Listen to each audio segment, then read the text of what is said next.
sa iyong ginagawa. Kundi yan ay base sa pananampalataya. Kaya ka nakapasok sa kapahingahan ng ating pong Panginoon.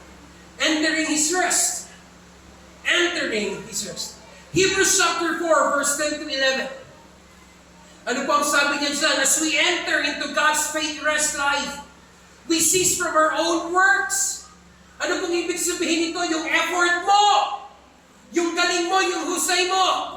Just as God celebrates His finished work and rest in them. Verse 11. So then we must give all and be eager to experience this faith rest life.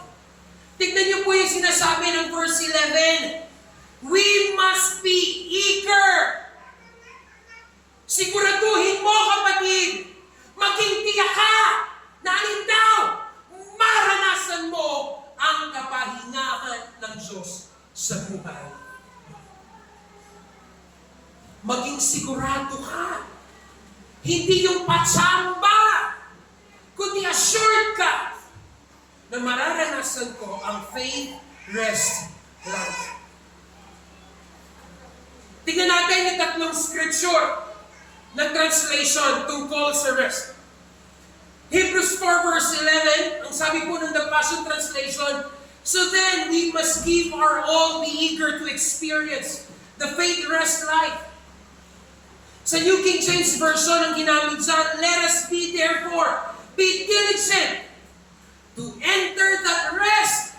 And lastly, sa NIV, let us therefore make every effort to enter that rest. Siguraduhin mo sa sarili mo na dapat makapasok ka saan? Sa kapahingahan na iniaalok ng Diyos sa iyo. Siguraduhin mo sa iyong sarili na I can enter into this rest. Remember this. The only work that God wants us to do is to enter His rest. That's it. Yun lang yung isang bagay na gustong mangyari sa atin ng Panginoon. Ano daw yun? Pumasok sa Kanyang kapahingahan. Pumasok sa Kanyang kapahingahan. Hebrews 4 verse 10. As we enter into God's faith rest life, we cease from our own work. Just as God celebrated His finished work and rest in. Then let's see the word enter. Iserkumay ang ginamit na Greek word. Ang literal translation niya ay pumasok sa loob. Meron nga naman bang pumasok sa labas? Pumasok sa loob. Make an effort to enter into the rest of God. Pumasok sa loob. Enter into. Dapat maging sure tayo na tayo ay makapasok saan? Sa rest na ito. Tingnan natin yung literal translation niya. As we believers enter inside into God's rest of not doing anything anymore, we cease from our own work, just as God celebrated His finished work and rest in it. How do we enter His rest? You can only enter into His rest by faith. Inuulit ko po sa inyo ito kanina. Paano tayo makapapasok sa kapahingahan sa pamamagitan ng pananampalataya? You need to put your faith on Christ's finished work and rest on it. Ulitin ko po as we end. You need to put your faith on Christ's finished work and rest on it. Kailangan mong ilagay ang iyong pananampalataya. Saan? Sa tinapos na gawa ni Jesus sa krus ng Kalbaryo. At pagkatapos mong ilagay, ikaw ay magpahinga sa kanyang tinapos na gawa sa krus ng Kalbaryo. Alam niyo po ba kapatid, ang finished work, napakasimple. Kung atin po itong iintindihin sa atin pong mga buhay, kung atin po itong nanamnamin sa atin pong mga sarili, ang finished work ay napakasimpleng bagay. Ano yun? Namatay si Jesus sa krus ng Kalbaryo, ibinigay ang kanyang buhay para sa atin, iniligtas tayo sa ating mga kasalanan, pinagaling ang ating mga sakit at karamdaman, tinubos sa sumpa ng kautusan. Yun lamang ang finished work. At yun yung gusto ng Panginoon sa atin, na ilagay natin yung ating pananampalataya doon. At pag nailagay na natin ang ating pananampalataya sa finished work, pwede na natin isettle ang ating mga sarili. Na alin? Magpahinga kay Kristo. Magpahinga sa ating pong Panginoon Jesus. Kaya po ulitin nyo nga po sa katabi nyo, pwede nyo po bang sabihin, sana makapasok ka sa tunay na kapahingahan. Ano sabi ng katabi mo? Sana. Sana din.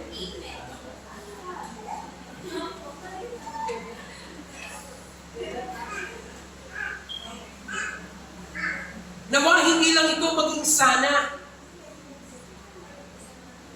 Nawa ito'y maging realidad sa bawat isa po sa atin. Na tayo'y makapasok sa tunay na kapahingahan na iniaalok ng ating pong Panginoon sa bawat isa po sa atin. Ano bang sabi ng Hebrews, di ba? Ng Matthew, kung ikaw ay nabibigat ang lubha, lumapit ka sa akin.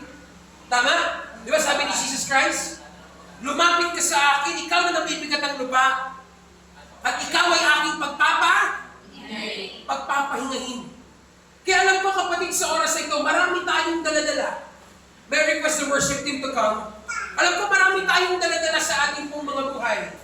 Bilang mga tao, hindi na bilang Kristiyano, kundi bilang tao na lang. Hindi tayo exempted sa mga nangyayari sa ating pong mga buhay. Hindi tayo exempted sa nangyayari sa mundong ito. Hindi tayo exempted sa mga kabiguan. Hindi tayo exempted na tayo ay ma-frustrate. Hindi po. Sana sa mga bagay na ito, huwag tayo mag-settle.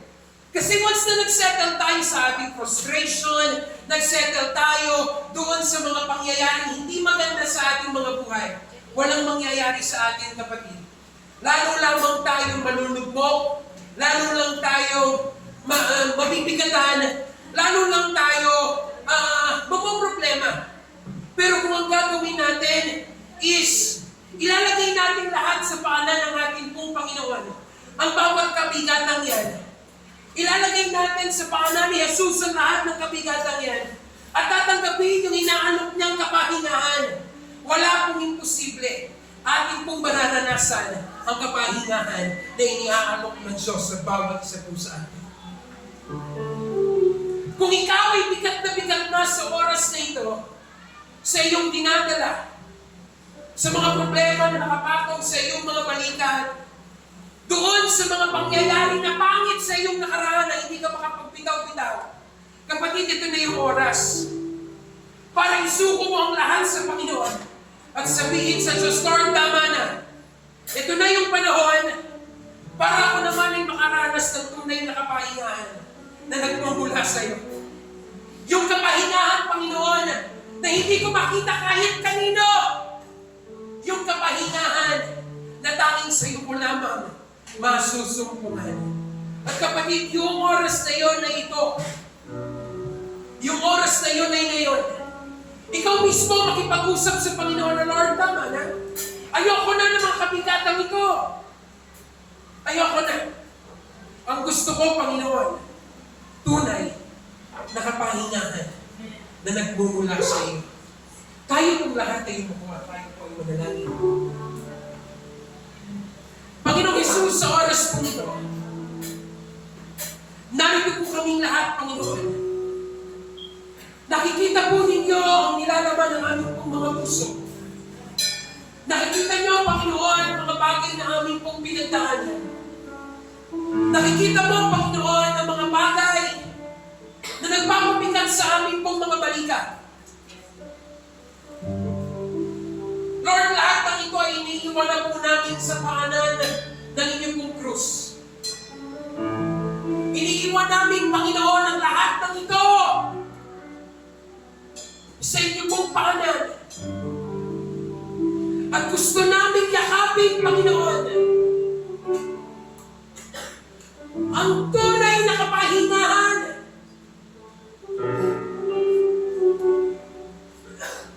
na nagmumula po sa inyo.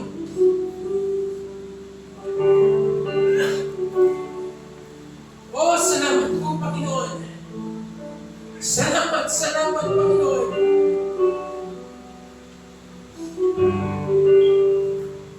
Sinusuko na po namin ang lahat. Lahat, Panginoon, ng kabigatan.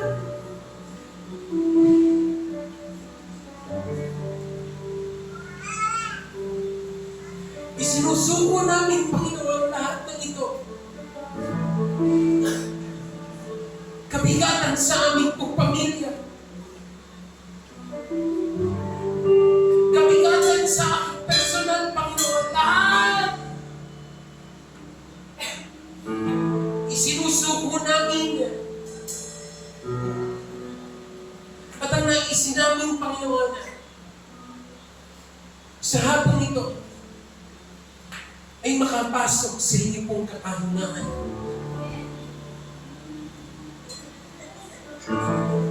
Sige po, sabihin natin lahat sa Panginoon. Ang bawat kabigatan. Lahat ng bigat. Sa ating mga puso.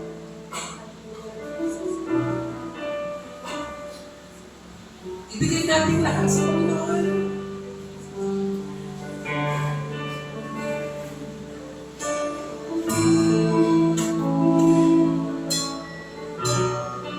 Lord, we give it all to you.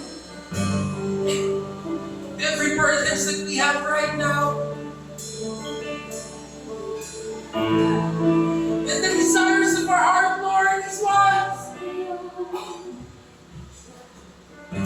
We want to enter your rest.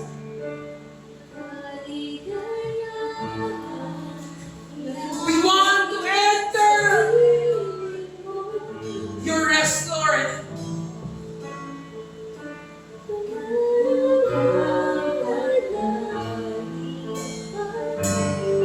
We want to enter your rest.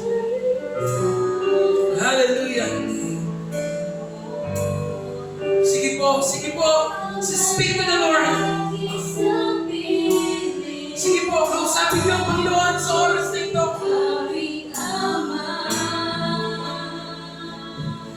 Surrender every pain. Surrender every heaviness. And ask God, Lord, I want to enter your rest. I want to enter this rest, God.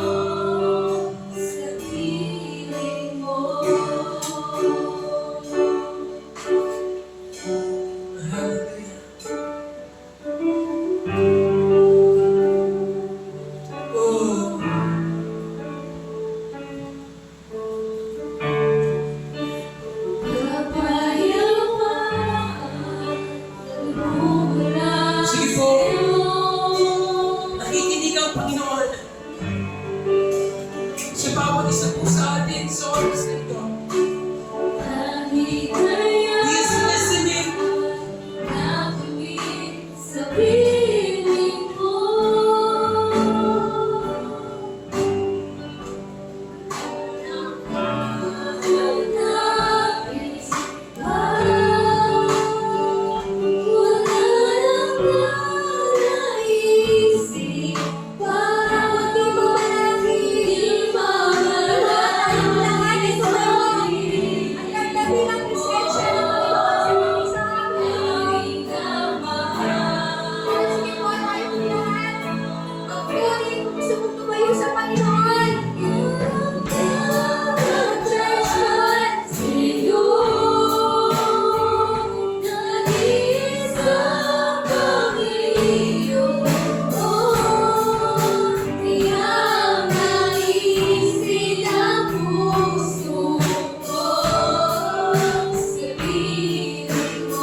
buhay mo. But right now, sabi ng Lord, anak, magpahinga ka muna sa ulit. Huwag mo munang isipin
Kasi alam ng Lord, anak, na kahit pumupunta ka sa church, kahit nagkikinis ka pag ang gusto ng Lord, makita niya yung totoong kapahingahan, makita mo ang totoong kapahingahan sa oras na to, at maramdaman mo yung totoong kapahingahan na nasa Kanya.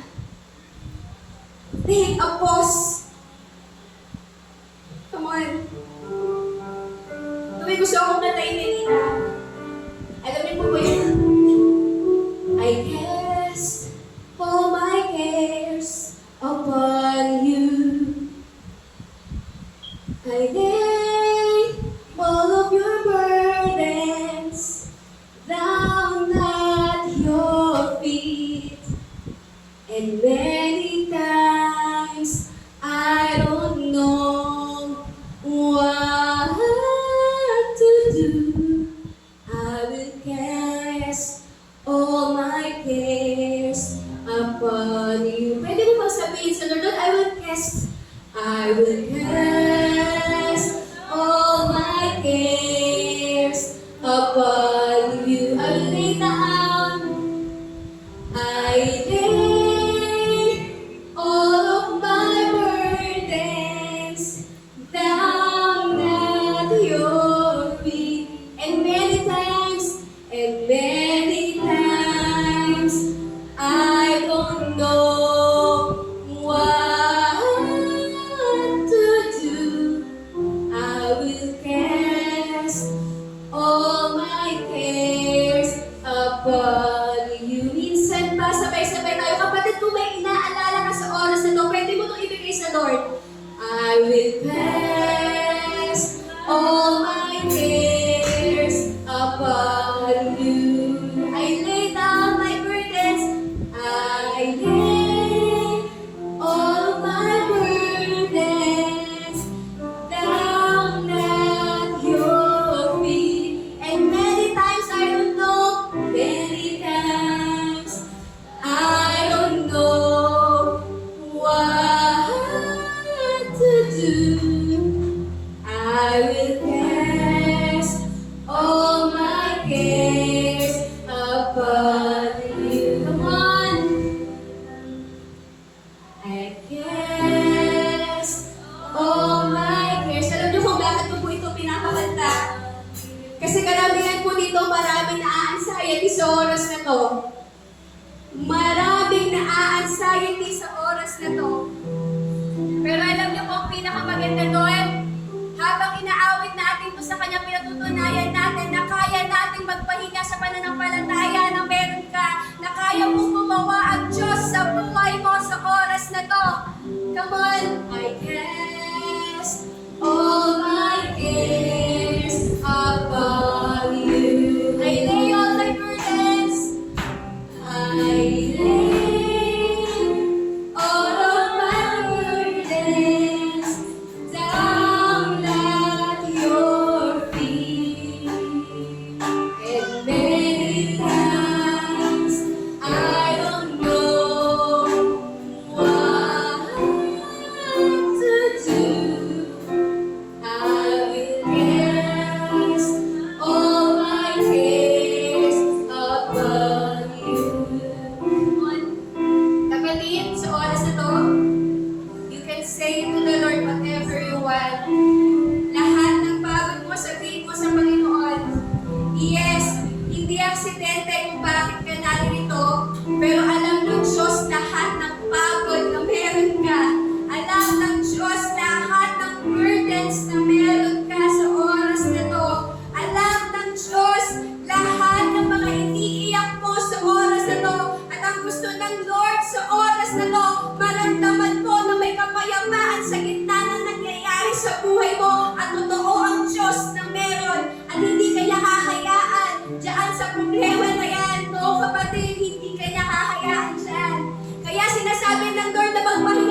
Walang imposible, sabi ng Panginoon. Walang imposible, yan yung tatandaan mo, sabi ng Lord. Anak, walang imposible.